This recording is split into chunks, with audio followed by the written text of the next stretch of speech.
मग आता तुम्ही रॅपर आहात, हां, तर ते मी रॅप पण ऐकतो. मग हां. हे असं काहीतरी केलाय विचार, की रॅप आणि हे जे आपलं कल्चर आहे, करेक्ट, करेक्ट. ते एकत्र येऊन असं काहीतरी एक हा विचार खूप आधी आला होता. म्हणजे इच्छा हीच आहे, की हां, इव्हेंच्युअली काहीतरी ब्लेंड करायचंय, आपलं काहीतरी मिक्स करायचंय.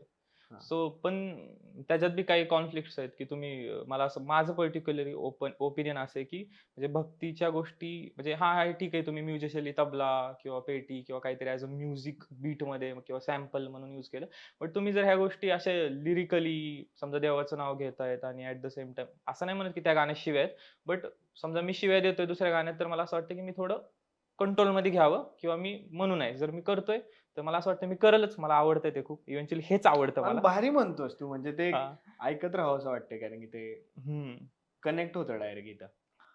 सो मी करेल. मला आवड तर आहे ह्याच्यात. मी 100% काहीतरी क्या बात ब्लेंड है! करेल. आम्हाला पण फक्त आवडेल ना असं. लोकांच्या भावना नाहीत दुखवाव्या, हे सगळ्यात मेन माझी प्रायोरिटी असेल आणि मी नक्कीच करेल मला असं वाटतं.